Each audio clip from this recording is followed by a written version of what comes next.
So this should hopefully help you with any of the abdominal flexion exercises that I've given you. This visual will be more apropos for the slouchy down version where you have the pads behind your back and you're trying to round your back out. So in that example, what you're really trying to focus on is you're trying to focus on bringing this point down towards this point.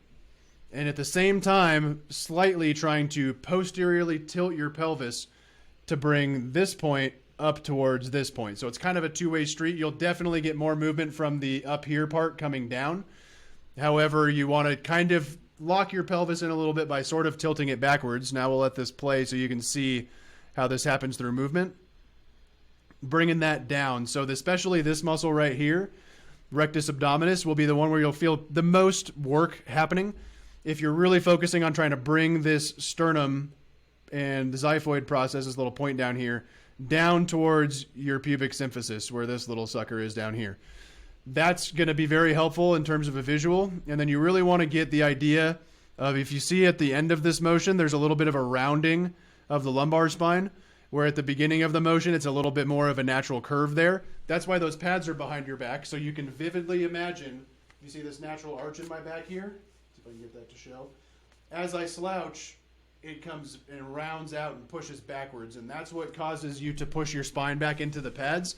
It's a simultaneous attempt to round this section of your pelvis while bringing that sternum and xiphoid process down towards your pubic symphysis, as it's called, down towards your waistband area. So that will be very easy to apply, and hopefully that visual sticks in your head on the slouchy version. On the up tall version that I have you doing, most likely, it's not going to be quite as much of a direct, comparison here, or a direct visual that you can use. However, what you'll be trying to do on that is you are remaining, let's get this back to the beginning of the motion so that we can truly show you what it's supposed to look like. So when you're up tall here, what you're then trying to do is you are consciously engaging your abdominal muscles here in an attempt to bring your chest forwards. So in the beginning of the movement, your spine would be back here with your ribs coming off of it like this. And you'd be trying to almost push yourself more this direction.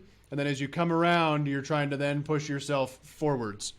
Keeping this squeeze the whole time, but not allowing, in that example, not allowing at all this, is I use red to show you not allowing this to come down. That's not happening in this up tall version of that. That's only happening in the slouchy version. But in the up tall version, you stay arched through your spine. You maintain this lumbar arch here as you then hinge yourself forward, keeping your abdominals contracted the whole time. There's no motion on this that really shows that a whole ton. So you're just going to have to do the best you can with my shoddy drawing attempts. But in the slouchy version, bringing that sternum down with these muscles here that live in between, this one in particular, that pull this sternum down towards the pubic symphysis, down towards that pelvis. And then on the up tall version, staying up tall, contracting your abs intensely the whole time and using them to try to pull your rib cage forward. So if this is where your legs are, you're trying to hinge, staying up tall, hinge yourself forward while maintaining a straight spine. You're not losing the arch in your spine as you come over. You're staying tall, keeping the abs contracted, both directions on the up tall version.